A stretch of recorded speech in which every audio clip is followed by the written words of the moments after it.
Hello बच्चों, आइए प्रश्न को देखते हैं। दो वक्रों जिनके समीकरण दे रखे हैं वाई स्क्वायर बराबर में 9x और एक्स स्क्वायर बराबर में 9y, इनके बीच के क्षेत्र का क्षेत्रफल ज्ञात कीजिए। जब भी हमें इस तरह से समीकरण दे रखे होते हैं वक्रों के, तो वक्रों का निर्माण किया जाता है और उसके बाद में उभयनिष्ठ क्षेत्रफल देखा जाता है और उसका क्षेत्रफल निकाला जाता है। अब देखो, प्रश्न को हल करने से पहले हम लोग इसकी मुख्य अवधारणा की चर्चा कर लेते हैं।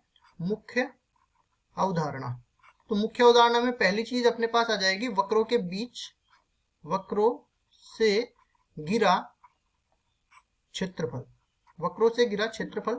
और इस तरह के क्षेत्रफल को हम लोग निकालते हैं समाकलन के उपयोग से।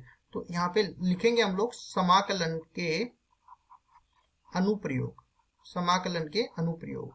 तो इसमें सबसे पहले हम लोग चित्र बनाते हैं और फिर हम लोग एक्स अक्ष के सापेक्ष इसका क्षेत्रफल निकालते हैं। तो सारे के सारे समीकरण को y के रूप में, मतलब y को x के रूप में लिखते हैं और जो भी है इसको मानते हैं ये x के रूप में, इसका x के सापेक्ष समाकलन कर देते हैं, जहां पे सीमा x1 से लेके x2 के बीच में हो जाती है और जो भी आएगा वो दिए हुए जो उभयनिष्ठ क्षेत्र है उसका क्षेत्रफल आ जाएगा। अब चलते हैं सवाल में। सवाल में हमें चित्र बनाना है। सबसे पहले हम लोग देख के बता सकते हैं कि ये दोनों ही परवलय के अपने पास समीकरण है। तो ये जो पहले वाला परवलय है, ये मानक परवलय इस तरह से होता है वाई स्क्वायर बराबर में 4ax, जो अपने पास x अक्ष के सापेक्ष झुका रहता है। और इसी तरह दूसरा वाला एक्स स्क्वायर बराबर में 4ay, ये y अक्ष की तरफ झुका रहता है। दोनों का हम लोग वक्र बना सकते हैं। तो देखो, यहीं से लेके हम लोग इनका वक्र बना देते हैं। पहले हम लोग ले लेते हैं ये कार्तीय तल जिसमें दो अक्ष है, x अक्ष और y अक्ष। क्षैतिज अक्ष को x अक्ष बोलते हैं, ऊर्ध्वाधर अक्ष को y अक्ष बोलते हैं। अब इनका चित्र बना देते हैं दोनों वक्रों का। तो ये मैंने कहा वाई स्क्वायर बराबर 4ax, तो यहाँ से अपने पास इस तरह से है वाई स्क्वायर बराबर में 9x और ये अपने पास है एक्स स्क्वायर बराबर में 9y। हमने कहा कि ये जो है, जो छोटी घात होती है उसकी तरफ झुका रहता है, तो x अक्ष की तरफ झुका रहेगा, मतलब इस तरह से अपने पास ये परवलय रहेगा। ठीक है, और इसी तरह अपने पास ये दूसरा वाला y अक्ष की तरफ झुका रहता है और धनात्मक y अक्ष की तरफ झुका रहेगा, क्योंकि यहाँ पे धनात्मक है। तो ये वाला परवलय ऊपर की तरफ झुका रहेगा, तो इसका परवलय का ये वाला वक्र आ गया। ठीक है, उसके बाद देखो यहाँ से हमें उभयनिष्ठ क्षेत्रफल कौन सा मिल रहा है। यहाँ हमने कहा कि दोनों वक्रों के बीच का क्षेत्रफल हमें निकालना है। तो उभयनिष्ठ क्षेत्र हमें मिल गया कौन सा वाला, ये वाला, दोनों से घिरा क्षेत्र। इसका क्षेत्रफल कैसे निकालेंगे, हम लोग चाहे y अक्ष के सापेक्ष निकाल ले चाहे x अक्ष के सापेक्ष निकाल ले, हमारा मान जो है समान आने वाला है। तो देखो इसको कैसे निकालते हैं। सबसे पहले हम लोग इसमें एक ऊर्ध्वाधर पट्टी डालते हैं अगर हमें x अक्ष के सापेक्ष निकालना है। तो अगर y अक्ष के सापेक्ष निकालना होता तो हम लोग इसमें क्षैतिज पट्टी डालते हैं। इस ऊर्ध्वाधर पट्टी का हम लोग लंबाई मान लेते हैं y के बराबर और इसकी मोटाई मान लेते हैं dx के बराबर। अब देखो यहाँ पे ये एक तो 0 0 पर प्रतिच्छेद कर रहा है, एक दूसरा बिंदु और है, तो ये दूसरा बिंदु भी हमें निकालना पड़ेगा, क्योंकि हमें जो है समाकलन की सीमा निर्धारित करनी है। तो पहले तो हम लोग क्या करेंगे, इन दोनों के समीकरणों को लेके ये प्रतिच्छेद बिंदु निकालते हैं। तो ये दोनों समीकरण है, तो यहाँ से हम लोग क्या कर देते हैं, y का मान निकाल लेते हैं। एक्स स्क्वायर बराबर में 9y है, तो y बराबर में किसके हो जाएगा, x की घात 4, सॉरी x की घात 2 बटा में 9 आ जाएगा। इसको मैं समीकरण नंबर 1 नाम दे देता हूँ इसको। और दूसरा समीकरण अपने पास क्या दे रखा है, वाई स्क्वायर बराबर में 9x, इसको समीकरण नंबर 2 नाम दे देता हूँ। y का मान उठा के यहाँ पे रख देता हूँ, तो ये देखो क्या बनने वाला है, इधर से वाई स्क्वायर की जगह आ जाएगा एक्स स्क्वायर बटा में 9, इस पूरे का वर्ग बराबर में 9x। तो ये बनेगा अपने पास x की घात 4, नीचे आ जाएगा 81 और बराबर में आ जाएगा 9x। ठीक है, तो इसको पूरे को हम लोग दूसरी तरफ लेके आएंगे, तो ये क्या बन जाएगा, देखो x की घात 4 बटा में 81 माइनस में 9x बराबर में 0। x उभयनिष्ठ आएगा तो अंदर क्या बनेगा, x क्यूब बटा में 81 माइनस में 9 बराबर में 0।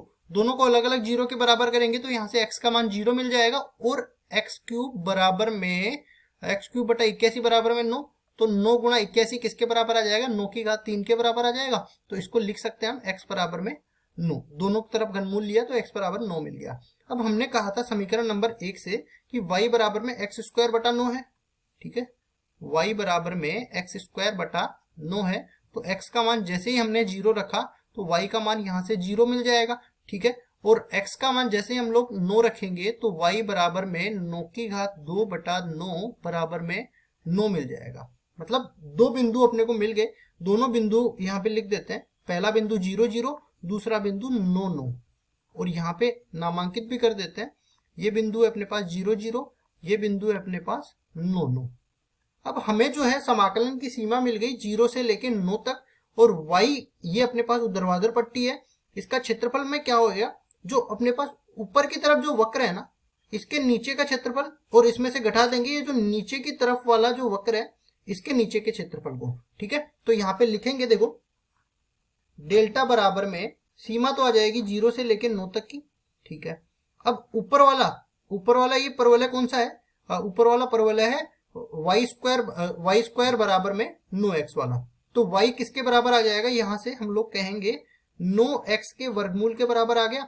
और इसमें से घटा देंगे हम लोग, इसमें से घटा देंगे ये वाला, नीचे वाला घटा देंगे। तो नीचे वाला कौन सा है, एक्स स्क्वायर बराबर में 9y, तो y का मान एक्स स्क्वायर बटा 9 के बराबर आ जाएगा, एक्स स्क्वायर बटा 9 के बराबर आ जाएगा। ये जो भी आया इसका समाकलन कर देंगे x के सापेक्ष, तो हमारा जो है क्षेत्रफल मिल जाएगा दोनों वक्रों से घिरा जो है। अब इसको हल करते हैं, तो देखो ये पूरा जो है डेल्टा बराबर में अपने पास आ जाएगा, 9 को वर्गमूल के अंदर बाहर लेंगे तो ये 3, और यहाँ पे वर्गमूल x बचेगा, इसका x के सापेक्ष समाकलन करना है। और सीमा है 0 से लेकर 9 तक के, और माइनस में और क्या है यहाँ पे एक्स स्क्वायर बटा 9, तो 1 बटा 9 तो बाहर आ जाएगा, और एक्स स्क्वायर का x के सापेक्ष समाकलन कर देंगे। सीमा लगी है 0 से लेके 9 तक की। अब देखो इसका समाकलन करने के लिए हम लोग समाकलन का एक सूत्र यहाँ पे लिख देते हैं। कौन सा वाला सूत्र है, हम लोग जब x की घात n का x के सापेक्ष समाकलन करते हैं तो ये बराबर हो जाता है x की घात n प्लस 1 बटा में n प्लस 1 अचर पद c भी आ जाता है, क्योंकि अनिश्चित समाकलन होता है। और यहाँ पे n का मान कभी भी -1 के बराबर नहीं होना चाहिए। अगर ये n का मान -1 के बराबर आ गया तो ये पूरा 0 बन जाएगा हर, और इस पूरे को अपरिभाषित बना देगा। तो इसमें लगाएंगे, ये x की घात 1 बटा 2 है, तो इसका समाकलन करते हैं। देखो डेल्टा बराबर में 3 तो बार है ही, x की घात 1 बटा 2 है, तो x की घात 3 बटा 2, और 3 बटा 2 जो नीचे है वो ऊपर जाके बन जाएगा 2 बटा 3, और साथ ही साथ इसमें सीमा लगी है 0 से लेके 9 तक की। माइनस में अब देखो इसको करते हैं, तो 1 बटा 9 तो पहले से है, और ये क्या बनेगा x क्यूब बटा में 3, तो यहाँ से बनेगा 1 बटा 9 तो पहले से है, x क्यूब बटा में 3, तो 1 बटा 3 बाहर ले आए, और x क्यूब ये अंदर रह जाएगा, अंदर 0 से लेके 9 तक की सीमा लग जाएगी। अभी देखो इसको हल करना है, तो 3 से 3 कट गया, बाहर तो रह गया 3। अब इसमें जैसे ही 9 रखेंगे तो ये बनेगा, देखो 9 की घात 3 बटा 2, 0 रखेंगे तो पूरा 0, माइनस में ये बन गया 1 बटा 27, और ये बन जाएगा 9 की घात 3, और 0 रखेंगे तो पूरा 0। तो डेल्टा बराबर, आगे इसको सरल करते हैं, तो 9 की घात 3 बटा 2 निकालते हैं।